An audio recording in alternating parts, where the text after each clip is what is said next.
안녕하세요. 안녕하세요. 제선호입니다. 성찬입니다. 네, 오늘 가정예배 3일차 시전. 도전!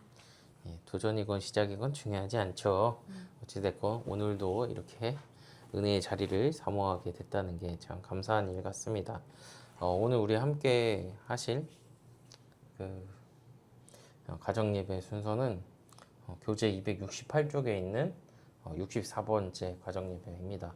그래도 기도 먼저 해주세요. 오늘은 제 차례죠? 네. 하나님 감사합니다. 오늘도 하루에 은혜를 주시고 선한 길로 인도하사 또 우리 가정에 하나님을 경외할 수 있는 기회 주셔서 감사합니다.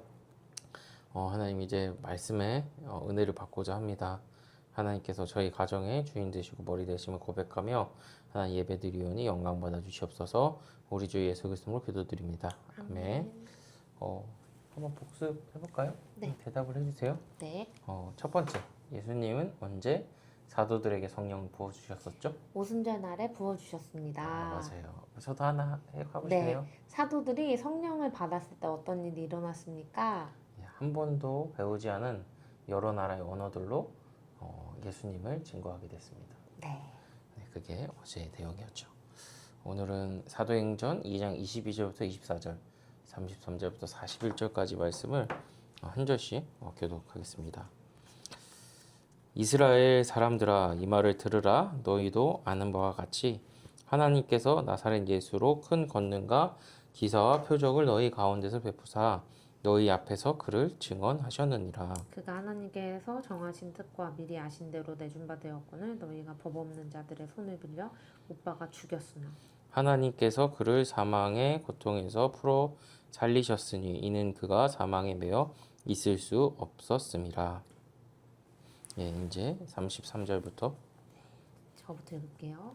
하나님이 오른손으로 예수를 높이심에 그가 약속하신 성령을 아버지께 받아서 너희가 보고 듣는 이것을 부어주셨느니라. 다윗은 하늘에 올라가지 못하였으나 친히 말하여 이르되 주께서 내 주에게 말씀하시기를 내가 내 원수로 내 발등상이 되게 하기까지 너는 내 우편에 앉아있으라 하셨도다 하였으니 그런즉 이스라엘 온 집은 확실히 알지니 너희가 십자가에 못 박은 이 예수를 하나님이 주와 그리스도가 되게 하셨느니라 하니라. 37절부터 네. 그들이 이 말을 듣고 마음에 찔려 베드로와 다른 사도들에게 물어 이르되 형제들아 우리가 어찌할꼬 하거늘 베드로가 이르되 너희가 회개하여 각각 예수 그리스도의 이름으로 세례를 받고 제사함을 받으라. 그리하면 성령의 선물을 받으리니 이 약속은 너희와 너희 자녀와 모든 먼 데사람 주 우리 하나님이 얼마든지 부르시는 자들에게 하신 것이라 하고 또 여러 말로 확증하며 권하여 이르되 너희가 이 패역한 세대에서 구원을 받으라 하니 그 말을 받은 사람들은 세례를 받음에 이날에 신도의 수가 3천이나 더하더라. 아멘. 한번 먼저 해보실래요? 제가 질문을 본문에 관한 질문을 읽어보면 될까요? 네. 베드로에 따르면 예수님의 죽음은 우연한 사고였습니까? 아니죠. 예수님께서 십자가에 죽으신 것은 언제나 하나님의 계획이었습니다.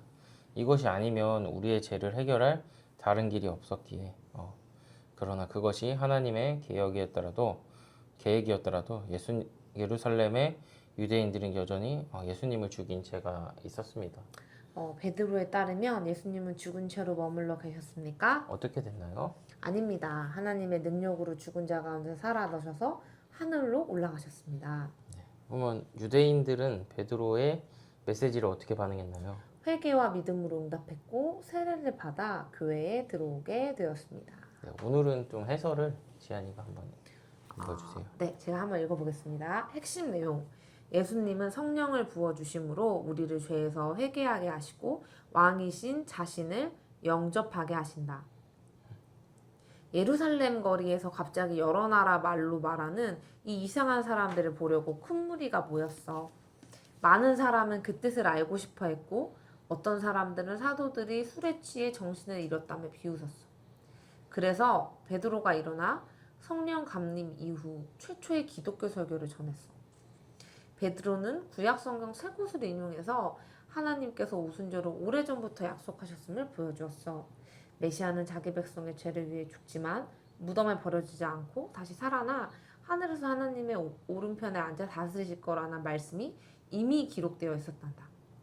베드로는 하나님이 말씀하신 그대로 이루어졌음을 유대인들이 보게 하려 했어. 예루살렘의 유대인들은 예수님을 죽였지만 이제 그분은 살아나 하늘 보좌에 오르셨어. 그 증거가 바로 사도들에게 부어주신 성령이야. 오순절 사건은 우리가 죄를 회개하고 왕이신 그리스도를 영접해서 그분의 구원을 알도록 부르는 하나님의 외침이란다. 베드로가 그리스도를 전할 때 사람들의 마음은 찔렸어. 하나님의 말씀은 성령께서 사용하시는 날카로운 칼과 같아서 우리의 죄를 깨닫게 해. 죄를 보는 일은 즐겁지 않지만 반드시 필요한 일이란다. 우리가 얼마나 악한지 깨달을 때에야 비로소 그리스도의 구원이 얼마나 필요한지 알게 되거든. 이 유대인들은 하나님의 아들을 죽이는 가장 큰 죄를 범했지만 하나님은 그들의 손으로 이루어진 그 죽음을 통해서도 구원의 길을 여셨어. 그러나 그들은 죄에서 돌이켜 왕이신 그리스도를 받아들여야 했어.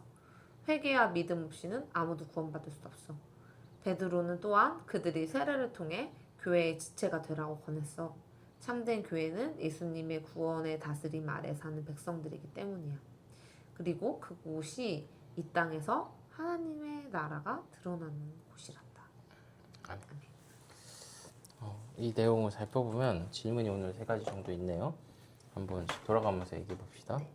베드로는 오순절이 하나님의 계획이었음을 무엇을 인용해 증명했을까요? 구약 성경을 3번 인용했습니다. 요엘 2장, 시편 16편, 시편 110편. 하나님은 하나님의 백성들이 예수님의 오심을 준비하도록 구약 전체를 주셨습니다. 이번에 한번 질문해 주세요. 네. 베드로가 설교한 유대인들은 하나님의 왕을 죽였는데도 용서받을 수 있었습니까? 네, 그들의 죄를 범한 일도 하나님의 손 안에 있었습니다. 하나님께서는 그리스도의 죽음이 가장 큰 죄인들까지도 구원하는 길이 되게 하셨습니다. 그리스도께서 자기 백성의 죄를 지고 대신 죽으심으로 그들이 용서받고 살 수 있게 된 것입니다. 우리 같은 죄인들은 어떻게 구원을 얻을 수 있습니까? 네, 그거 간단하죠. 죄를 회개하고 예수님을 우리의 왕으로 영접해서 예수님 나라의 백성이 되어야 합니다. 이 땅에서는 그 나라가 교회 안에서 나타납니다. 오늘 이렇게 또 사도행전 2장을 중심으로 살펴봤는데 한번 나눔을 해볼까요? 좋아요. 저부터 좀 하고 싶어요. 네, 좋아요. 이 유대인들이 모였잖아요. 그 모인 곳에 사도들이 복음을 전했는데 뭔가 이렇게 미사여구보다는 그 당당하게 복음을 전하고 또 그 가운데 하나님께서 열매 맺게 해주신 것을 보면서 개인적으로는 이렇게 그 복음 그대로를 전하는데 하나님이 일하시는 거라는 다시 한번 생각하게 됐어요. 이제 시기가 시기만큼 모든 교회들이 뭐 다음 세대 수련회고 이런 시기를 보내고 있잖아요. 저도 그런 시기를 보내고 있는데 어떻게 보면은 이 잘 설명하는 거 물론 중요하지만 복음이 가진 그 깊은 내용들 어떻게 보면 투박할 수도 있지만 하나님이 우리의 죄를 대신하여 예수님을 죽게 하셨다. 그리고 예수님이 그 죄값을 치르시고 부활하셨다. 그 안에 소망이 있는데 우리에게 믿음을 통해서 이루신다는 이 간단하고도 깊은 이 내용 자체를 잘 전하고 싶다는 마음으로 준비해야 되겠다. 이런 생각을 했어요. 네. 여러분 사역 파이팅!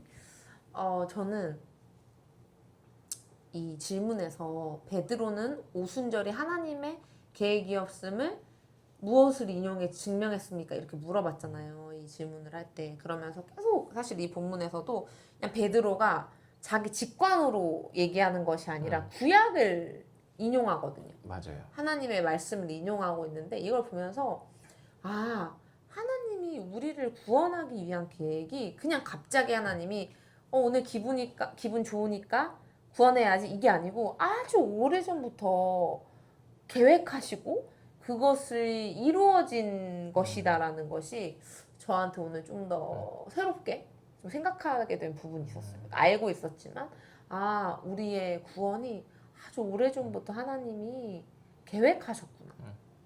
그 계획 안에서 하나님이 그것을 이루셨구나. 아, 이것이 오늘 조금 새롭게 와 닿았다. 그 정도 나누고 싶습니다. 오늘 마침 저도 마음이 그랬거든요. 이게 교회적으로 기도하게 하잖아요, 요측이.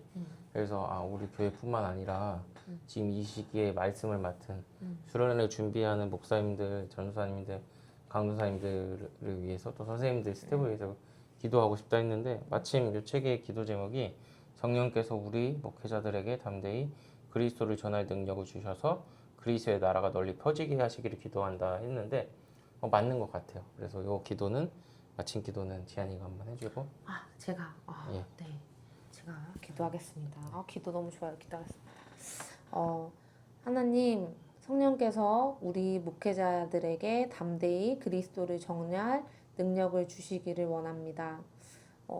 지금 준비되고 또 진행되고 있는 모든 여름 사역 가운데 우리 하나님의 나라가, 그리스도의 나라가 널리 퍼지는 그런 시간 되기를 원합니다. 하나님 함께 주옵소서. 예수님 이름으로 기도합니다. 아멘. 아멘. 가정예배 3일차 성공 이것도 좋은데 우리에게 가정예배를 3일 연속 허락하신 하나님께 영광의 박수! 예! 저 하나 피드백 해도 돼요? 네. 생각보다 너무 졸려요. 우리 앞으로 조금 더 일찍 예배를 드릴 수 있으면 좋겠습니다. 네, 수용하겠습니다. 네, 감사합니다. 안녕히 계세요.